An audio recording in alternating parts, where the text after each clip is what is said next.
All right, finances. Big deal here. Hold your capital for deals. Cash flow is king. And so all of you have places. And so as you think about allocating your capital, don't run yourself down to nothing, because how you make deals is with some flexibility. And, to buy something used, to buy, to get the used Bronco when it's available, okay? And to be able to find deals. You all are all our Stoutman grass readers are always a step ahead of most people, but a lot of people right now are buying land. This homestead tsunami, people are coming out and buying land in there, and they've got this amount of money, and they put all this money in buying the land, and there's nothing left to buy the tractor, put up a shed, get some calves, chickens, processing equipment, whatever. And so shepherd your capital. That also means being careful about the structures that you build. We have this ongoing discussion about, how expensive what kind of capital do you put into a structure? We are right now rebuilding a shed, 100 feet by 32 feet, so 3,200 square feet, that we built 28 years ago, okay? That was before we had a sawmill, and it was poor boy. I just went up to the woods and cut poles for rafters, so the roof has a few waves in it, and we never could actually get it leak-proof. Now, it's a barn, it's a shed roof, and we're using deep bedding, and so if you get a little bit of drip on a carbonaceous diaper underneath the deep litter, it's not a big deal.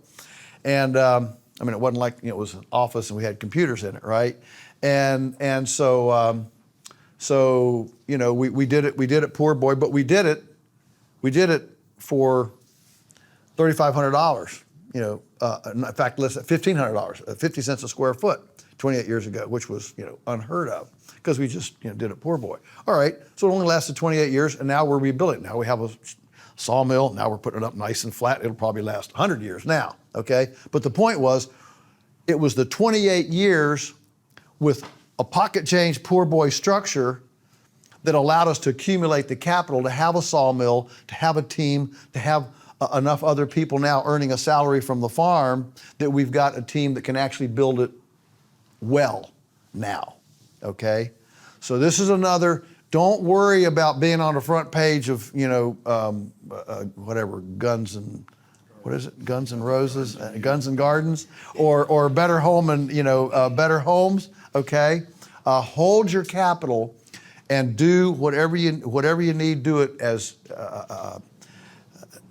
low capital as possible, and that will give you the wiggle room later to be able to accumulate the wealth. Okay, to accumulate the capital to do better later on. Rent rather than buy. Alan Nation used to say, if you're not putting 1,000 hours a year on your tractor, you shouldn't own one. Now, I'm not sure that's true. We certainly don't put 1,000 hours on every one of our tractors. There are some that we put a lot on, but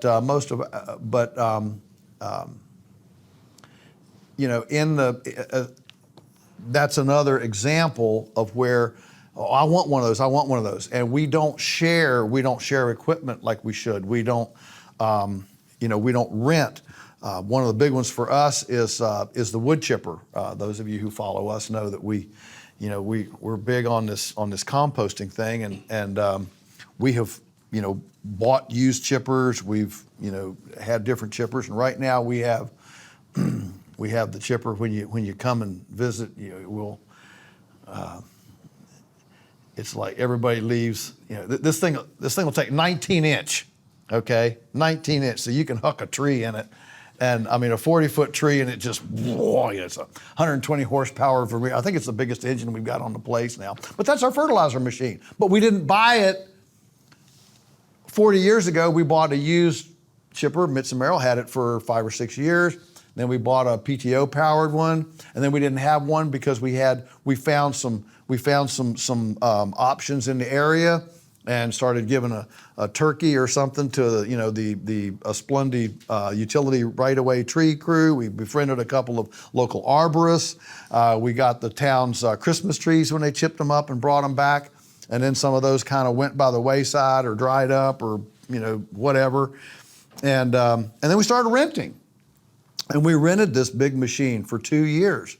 We could chip almost 2 tractor trailer loads worth of chips in a day with this thing, and we could rent the machine for $1,000 for a week. And that was somebody else's pain, if it broke or whatever. All we had to do was put fuel in it. And so we designated 2 weeks a year, 1 week in the spring, 1 week in the fall, as chipping week. This is our this is our carbon week, okay? And we would rent the machine, and it was all hands on deck. And for 5 days, we just, chainsaw and ran that machine, made a lot of noise, and made a lot of chips, 6 or 7 tractor trailer loads twice a year because we use a lot. And that was our fertilizer. And then later, the guy decided he wanted to sell it. Well, we'd already now gotten familiar with the machine.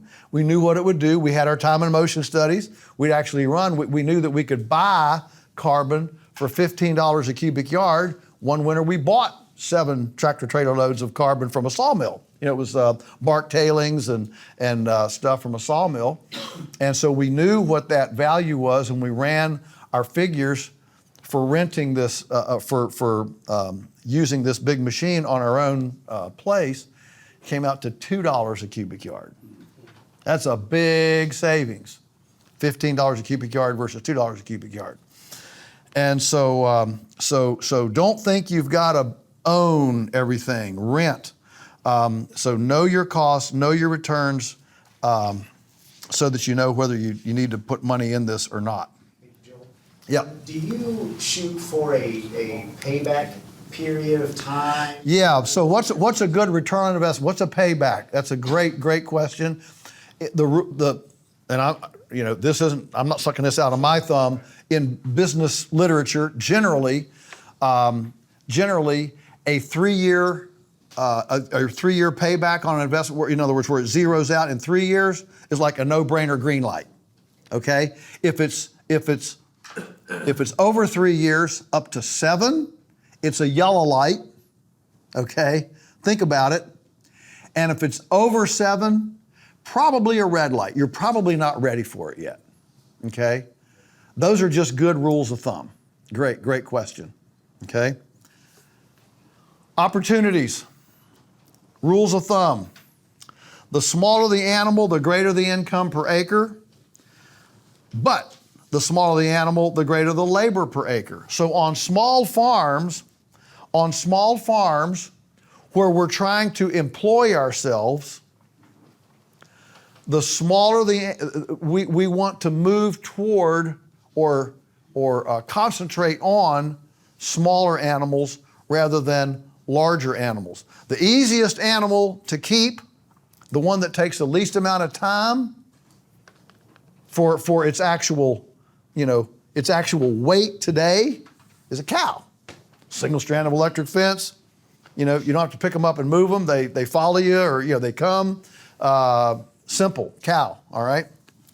And so Allen Nation used to always have this series. It says so think about it. Cow. All right. And then sheep and goat, then pig, then turkey, chicken. So I'm going smaller and smaller, but I'm going up in value per acre. Okay. Chicken, rabbit, guinea pig, and then he'd finish with escargot. A quarter acre of escargot, $250,000 a year. But a quarter acre of escargot with electric fence a half an inch high, to control grazing, is a very meticulous, time-consuming thing. Okay, it's almost like building Lincoln logs, a Lincoln log labyrinth on your lawn, right? But you see the point. The cow, as you go down in size, so think about. As you look at where to move your, move whatever you're producing, think about size of the animals, and concentrate on smaller. And that's one of the reasons I love the chicken, and the chicken was definitely our gateway into full time. We'd have never done it with cows. You just can't produce enough. But with the chicken, you could actually do this. So with that in mind, let me do a fun little exercise and imagine, where's my, oh, fell down. Imagine we've got 10 acres,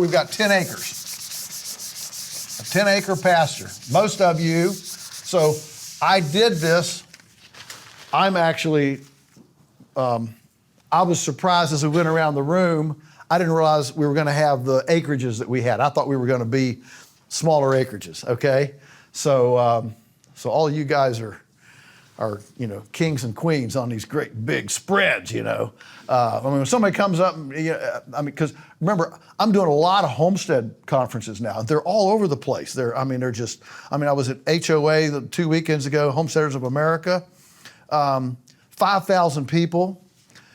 This thing was whatever it was 2 weekends ago, and Amy put the tickets on sale January 1, sold out 5,000 tickets before the end of January and turned 5,000 away. Are you aware of the homestead tsunami? People are moving. Half of Tennessee is now California refugees. They are moving to Tennessee. Everybody's going to Tennessee, Kentucky. It's a blue state to red state thing. New York, Michigan. It's not to get partisan, but people are moving, and it's so profound now. You're going to love this. 8 months ago, we started shipping eggs. If you'd have told me 10 years ago you're going to ship eggs to Los Angeles, I'd have said, you're nuts. No way we'd ever ship eggs to Los Angeles. Let Los Angeles people buy, local eggs, or the farmer's market, buy eggs. But our culture has become so dysfunctional right now that we can ship eggs to cities cheaper than those folks can get them at farmer's market. Because when you defund the police, you increase your taxes, and you run businesses out of town because of smash and grab, mob shoplifting, you have societal breakdown that makes the cost of doing business in those areas so expensive. In our area, nobody comes to Swope. We don't lock the car at night. Well, except in August to keep the neighbors from putting runaway zucchini squash in it. But otherwise, there's no crime. We have low taxes, low crime, low cost of doing business, and it's the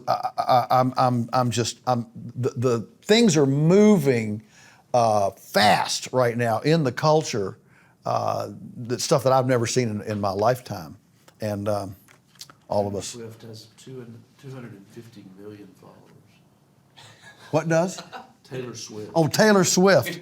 250 million. And she doesn't say anything important. No. That's kind of She's the only celebrity that can eclipse NFL football. I'm just saying that's kind of the boat my wife and I are in. I grew up in Baton Rouge, which back then nobody had fences, dogs ran around, ride you back to school. Now it's, I'm in law enforcement, it's crime, homicide. Oh yeah. You're in a canine explosives. Is that your specialty? Yes, sir, yeah. Wow. Okay, so you have dogs that sniff out bombs. Mm-hmm. Yeah. Huh. Wow. Wow. And shell casings and guns and crime scenes and all. Huh. So Amazing. we moved out to the country, Yeah. which, honestly, even if things were great, we would have, just because I like the country. Yeah, yeah. But the way society's going, Uh-huh. I mean, the writing's on the wall. Yeah, it's no fun. It's no fun to be there, and there's this deep kind of intuitive understanding. If the wheels fall off, I don't want to be stuck in the city. I want to be where I can shoot a deer, drink out of a spring, whatever, drop a tree for a rudimentary shelter, build a teepee, whatever. Okay, so I apologize if 10 acres is too small, but I want you to just appreciate what stacking, symbiosis, what we call fill it up can do. So this is 10 acres, all right?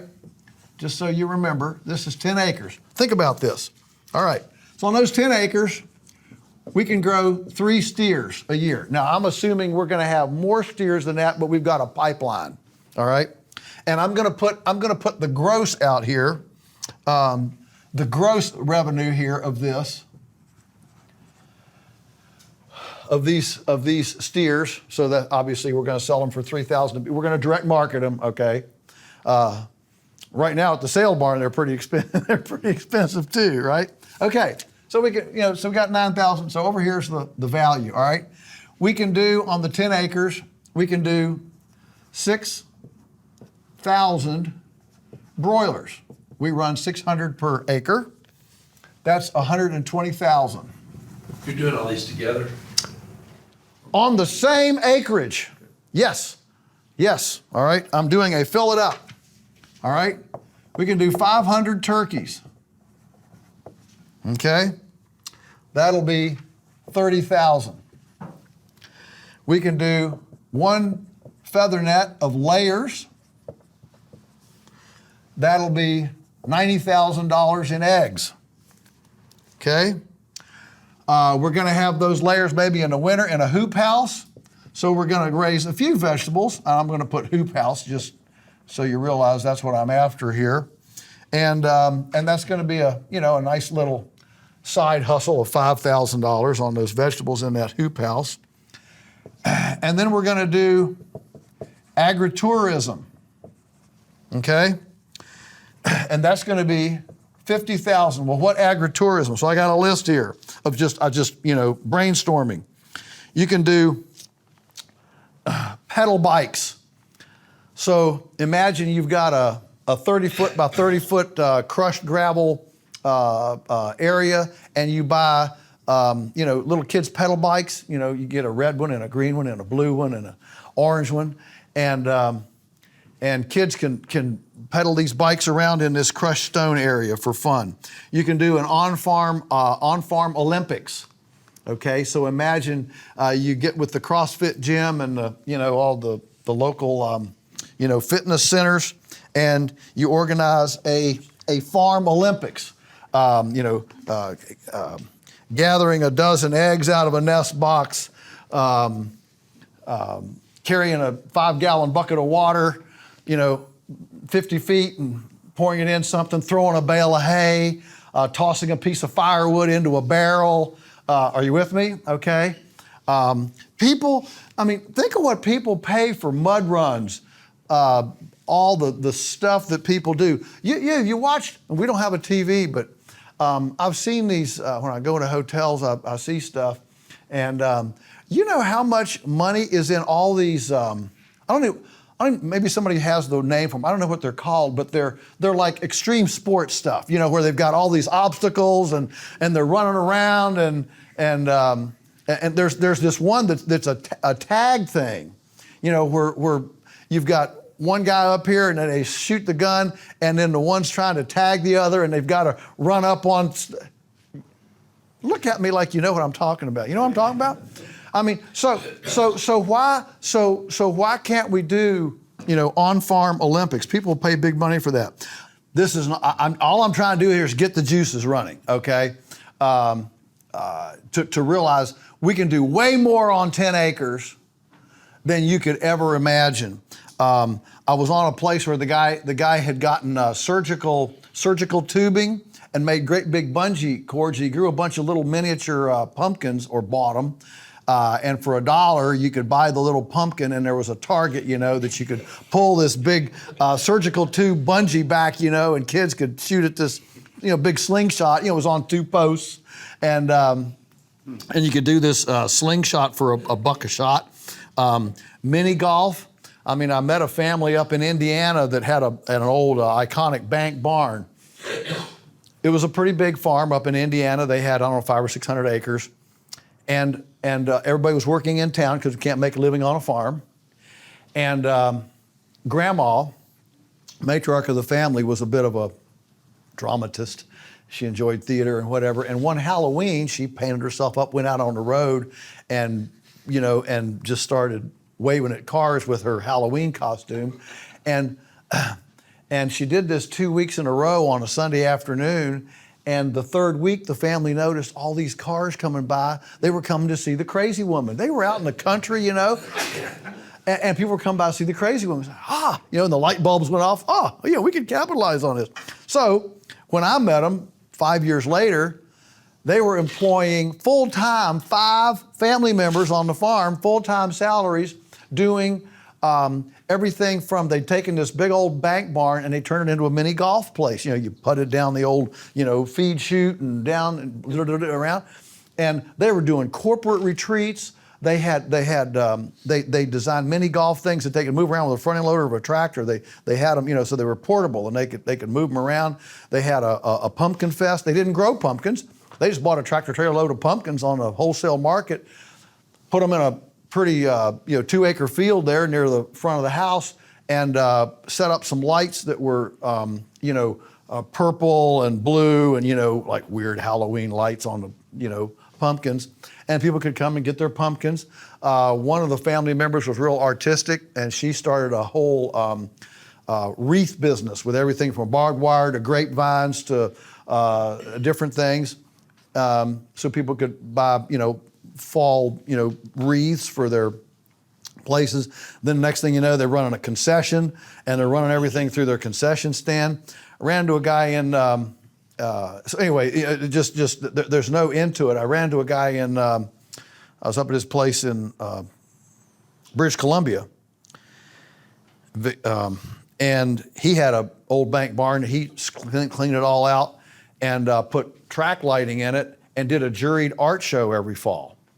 And he had a small farm, it was about 20 acres, and he sold all of his lamb, all of his chicken, everything through a concession. He had 30,000 people coming through his barn and buying his food, and he basically sold everything that he produced in the year in like 3 weekends in the fall through this old barn that was iconic, that was turned into a juried, and I'm saying juried, in other words, it wasn't just anybody. He had a team of artists that selected, this one's good enough, and he just set them up in the barn. So glamping, you're familiar with glamping now. Glamping's become a huge thing. A day camp, we now do 3 weeks of day camp for kids, and they generate $5,000 a week. Tours. All right, people want to come out on a hay wagon and take a tour. Music entertainment. If you know somebody in the area that plays guitar, sings, whatever, magician, balloon makers. My goodness, up at the farmers market in Edmonton in Canada, they have buskers. And they actually have so many of them wanting to come down there to entertain at this indoor. It's an indoor market. It's the old bus terminal for Edmonton, and Edmonton or Calgary. It's one of the two. I'm not sure which. But anyway, it's a massive, like a 2 acres under roof old bus. That's where they parked used to park the street buses. That ran on the streetcars. And they don't use it anymore. And wonderful indoor market, but they have buskers, everything from one-man bands to magicians to balloon, make all sorts of balloon stuff for kids, harmonica, profile artists, chalk artists, and they actually have so many of them they have to do a lottery, and they have about 5 of them every market down there. And I mean, the local performers, buskers that do this are nuts about trying. I mean, this is like the pinnacle of performances. If you can get in, you can do this stuff. So people will pay for that. Classes, education, you can do everything from, edible landscaping to, bird watching to obviously real education classes, canning. People are paying for canning classes, all sorts of things. I just ran into a guy 2 weeks ago at a homestead conference in the Ozarks, and he's moving a lot of his product through I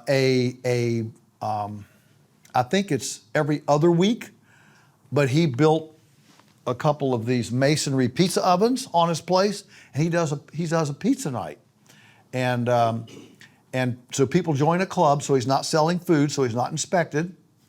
So you join his club, and you can come for free, okay, to pizza night.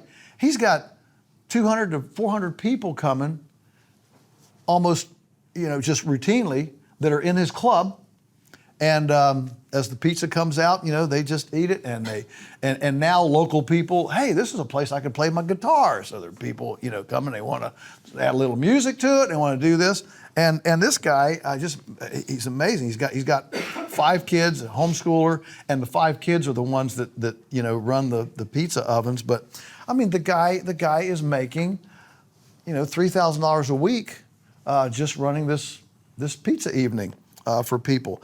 Airsoft. I mean, all the kids that play airsoft guns and all that stuff. You can set up this stuff. I just want you to appreciate how much you can do. So we'll put 5. A combination or one of these can generate this. I just put on a conservative amount to just make us realize how much we could generate from something like this. Okay, honey. All right. So I'm assuming we're going to have 10 hives, and that's going to be 5,000 from honeybees. All right, hogs.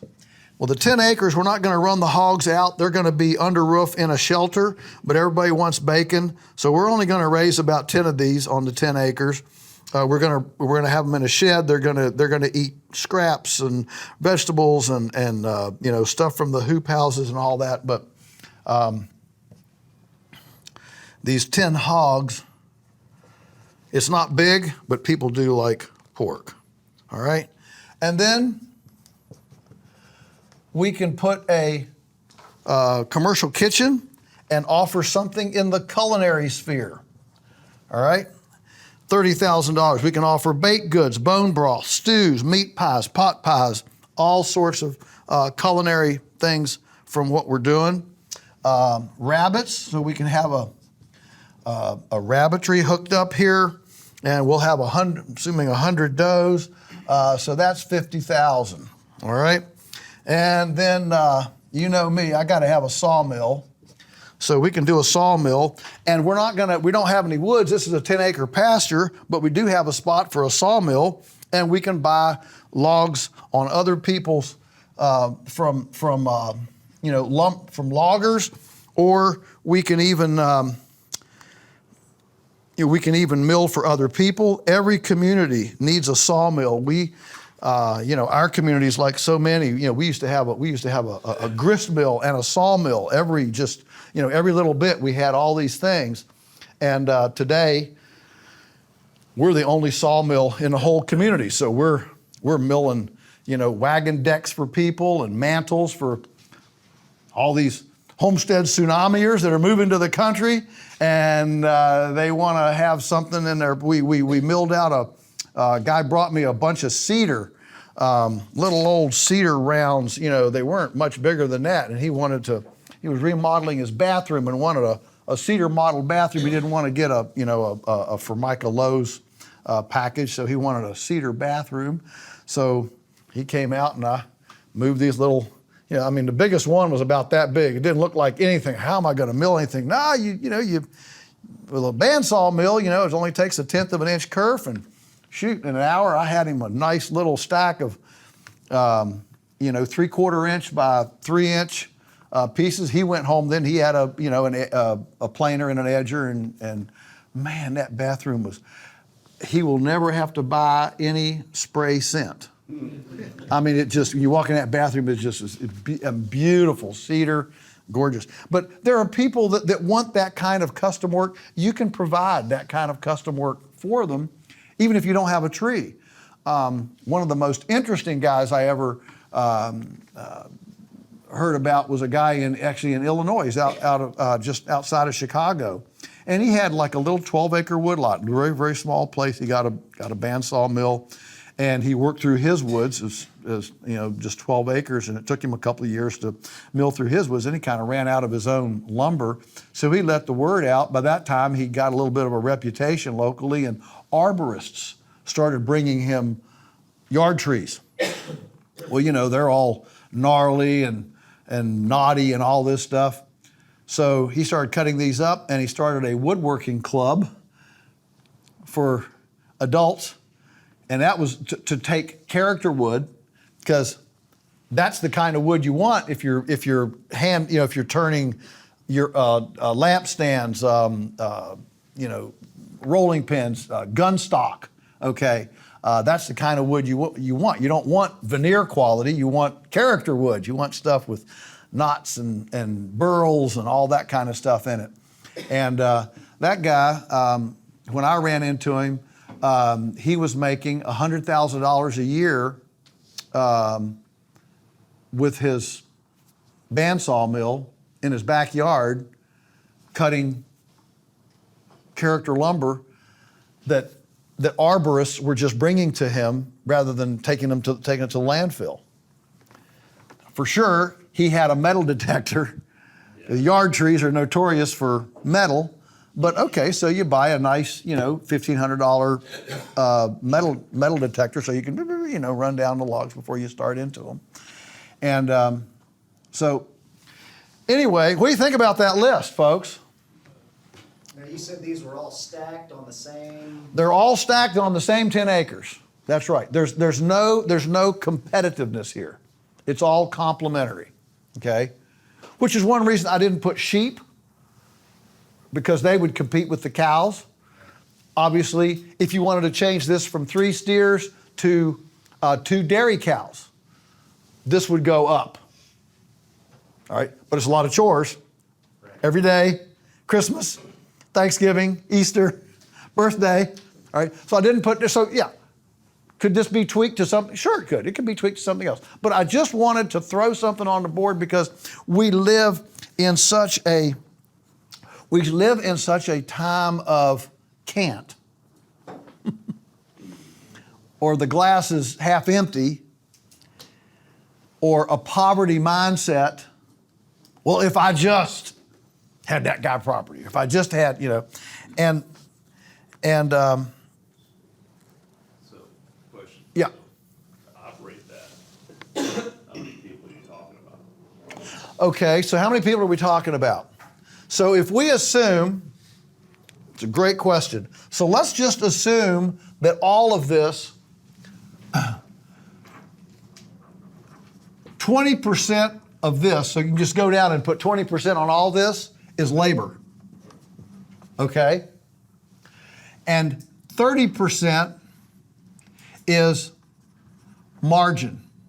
Now, it's not actually in your pocket. This margin now has to go to overheads, taxes, insurance, maybe, the tractor, the truck, the stuff that gets used for, lots of these things, okay? A pond, maybe you dig, all right, water, those sorts of things. Buildings, depreciation, those overheads, okay? So this isn't in your pocket yet. But if you add this, has anybody added this up? I actually didn't add this up. If somebody wants to, what do I got here, 130? Yeah, who's my number guy? All right. 129, 159, 249,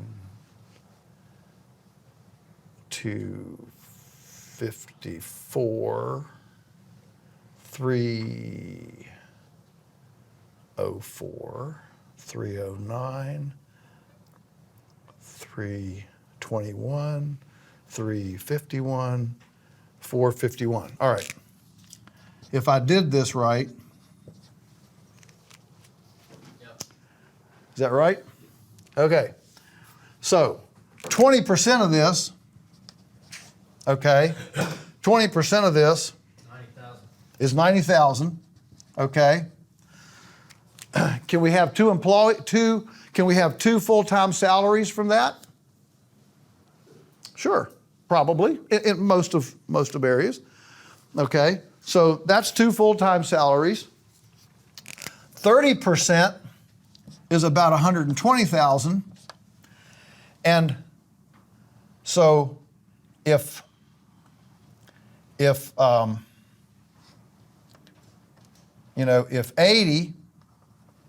and it's not going to be that much. I mean, that's crazy. You know, if half of this, if 60 is true overheads, you know, depreciation, taxes, insurance, okay? 60,000 is left for the guru, you know, the owner, the idea person, okay? So that's 2 nice salaries plus the idea person, the owner, and you're up and running. Every time I think I hear, every time somebody says, how much land does it require to make a living farming? Every time I think that I have a number, I hear a story about somebody who's done it on less. My favorite's a guy in Rhode Island that their family has, I think it's three full-time salaries from less than 1 acre. So what in the world do you do? 3 full-time salaries on less than an acre? They have roses. They grow and sell roses. Really customized roses. They actually clone, you know, they take slivers, they clone these roses. So that's 3 salaries off of, you know, 3/4 of an acre roses. Now, I'm not sure we all want to raise roses, but I haven't put, you know, cut flowers. I didn't, there were other things that I could have put on here. And what I want us to just appreciate, one of the things I want you to leave this school with is I want you to leave this school with a sense of not what I can't do, but a scarcity mentality. I want you to leave with an abundance mentality. Wow, there's so much stuff. I mean, we're back to Rickson saying, I can't sleep at night for all the opportunities. That's how I want us to think, and that's how I live, how I think. All right, I've got people say, are you done? No, I mean, I feel like we haven't even scratched the surface for what we can do. What our weak link is market, and frankly, the people that we want to do. So I love these kinds of things, these kind of brainstorming things. This isn't right, wrong, or indifferent, but it's simply a mental juicer, okay, to help us get in a mindset then of realize all of this is craft, it's not commodity. So that we're in a mindset of differentiation, not homogenization. How can I offer something that is different, that is branded, that nobody else is doing, okay? I guarantee you right here, there's not a single person in your community doing this. And if you did this, people would come from hours away to see it. They wouldn't believe it, okay? I mean, I'm looking at the publicity Teresa and I got back in the 80s from media. We were in Smithsonian, National Geographic, just because we had chickens on pasture. And people came from all over the planet to see chickens on pasture. You know, you don't have to be that different to attract attention. Because mainline agriculture hates different. They want every bushel of corn to be the same, every chicken to be the same, every cow to look the same, you know, black and weighing 1,500 pounds, right? I mean, the industry has their protocols, their standard, and when you start into something different, it's unbelievable. In fact, we attracted so much attention. The local economic development commissioner, our county, you know, we've got a economic development guy, you know, that's supposed to attract business and all this stuff. And our county went through a political spasm several years back of trying to attract or get in a Toyota plant. And this Toyota plant, they were gonna eminent domain 4 farms, take 4 farms, eminent domain, to make room for this. And it was a hot, you can imagine, it was a big deal. And the water this thing was gonna use was like half of the water currently used in the entire county was going to go into this Toyota. I mean, there were just all sorts of issues. So it was the environmentalists got involved, of course the farmers got involved, and all this stuff got involved. And around that time, it was up near the Weirs Cave Airport was where they were going to condemn these farms and do this. And the economic development guy was up there, looking things over. He was at the airport, and here came a Learjet in, and he went over to the office. Well, who's coming in on the? I mean, these guys are all, they're all buds. He figured it was one of the executives from the Hershey plant or the Nibco or something. And the guy said, "That's a lady from Florida coming up to get beef from Polyface for her daughter's wedding in Florida." And the lights went. Now, I'm not suggesting that this is sustainable or anything like that, but the lights went off in his head. Next thing I know, he's calling me. He said, "Let's sit down and make an economic impact of what Polyface does in the county." So I worked with him, and it was millions of dollars of economic impact from people coming who spend the night in hotels, they eat in local restaurants, they buy gas for their cars, they're flying Learjets to the airport to get stuff. I want to encourage you, okay? I want to encourage all of us to realize I haven't been on a farm in the world, and I've been all over the world a lot. I've never been on a farm that's full. Ever. Okay? Now, the beauty of having Grant here is I want to get you all fired up about this, and he's going to help us walk through some of the people parts and the relational parts, am I right, Grant? About how to because I know we look at this, I'm tired of looking at it, but it's not just you. It's not just you doing it, okay? It's a team. It's a team doing it, and that's where we are.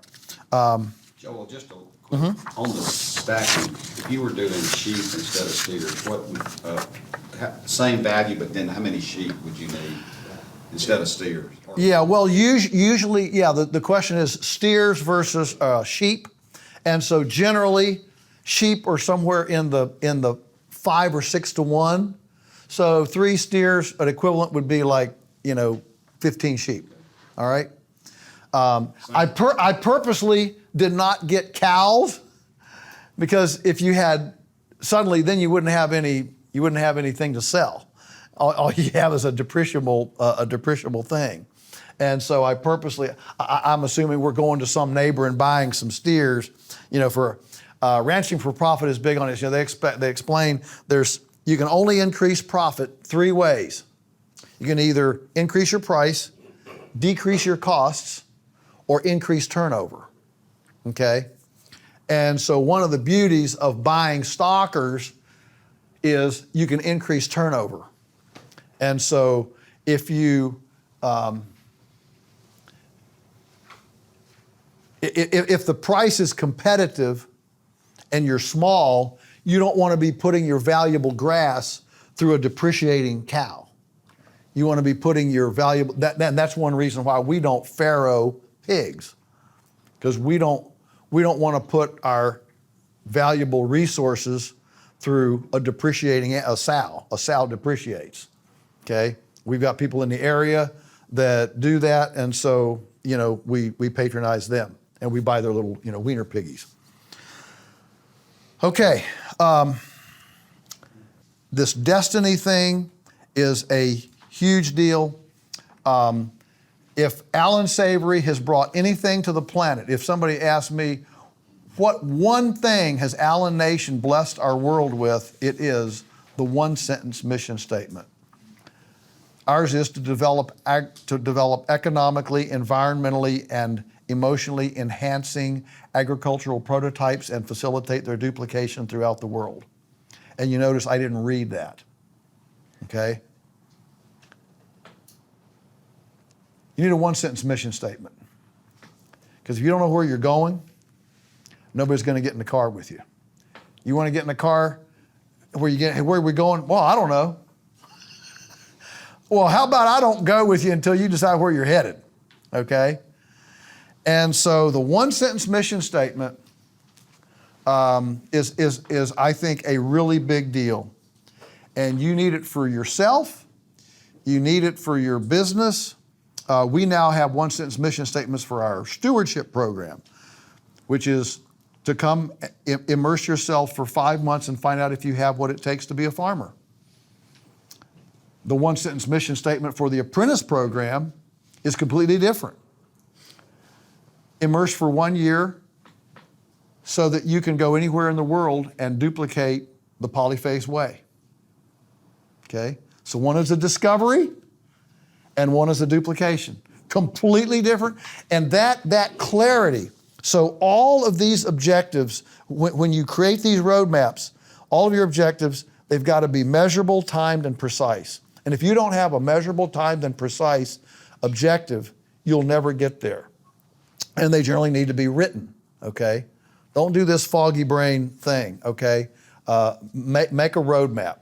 When I do farm consulting, I do a lot of that now. The kind of the final thing and my favorite part of the whole thing, we come to the end and we spend the last hour creating a roadmap. Priorities, here's what has to be done first, second, third. Here's what takes money, here's what doesn't take money. What do we have more time? Do we have more money? What has to be done before this? And you get a strategy. You get a strategy so that we can develop our properties in where we're not getting the cart before the horse, okay? If you want to raise chickens, you better find out where you're going to sell them and how you're going to process them before you get the chicks, because 8 weeks goes really, really fast. And I run into people all the time. Call the hatchery, we're going to do chicks, get the chicks, and then, we can't get processing equipment for 12 weeks. I had one guy that happened to, the chickens got bigger and bigger and bigger, and he finally got them done at about 12, they weighed 10 pounds. And he had massive chickens. He took them down to farmer's market, going to sell them at farmer's market, Well, they were 10 pounds. He had $3.50 a pound on them. Wasn't a bad price, but there was just this mentality. I ain't paying $35 for a chicken. It's a mentality thing, right? That's a lot of meat, but people don't just pay $35 for chicken. And the season got on and on and on, and now it's heading toward Thanksgiving, and the market's going to close. I haven't moved these chickens. What am I going to do? So he, in a stroke of genius, he decided, I know what I'll do. I'll rename them. It's almost Thanksgiving. We'll rename them Holiday Giants Chickens with Cleavage. And he sold them all in a day. So creativity saved the day for him. But you don't want to get the cart before the horse like that. You want to have a strategy and a written roadmap so that you have your stuff. That then ties all the way back to the first part of this session, which is about time. If you want to allocate your time properly, your roadmap is how you don't get the cart before the horse and end up having to redo, change. I've been there. I'm sure, Grant, all of us have done this. And we say, why didn't I make the roadmap first? Why did I get myself over a barrel here, and now I'm having to rip out a fence because it's in the wrong place. I'm having to work around this. I'm having to throw this away because we overdid this. And so have your measurable, timed, and precise objectives that lead to your one-sentence mission statement. If you're not ready, if you don't have a one-sentence mission statement, you're not ready to get on a trip. Just like if you don't have a one-sentence thesis, you're not ready to write an essay. And I've learned if I don't have a one-sentence, if I can't capture what I want in a book, that I want this book to be, I'm not ready to write the book until I can capture it in a sentence. There's something about that one sentence that creates clarity and precision in where we're headed.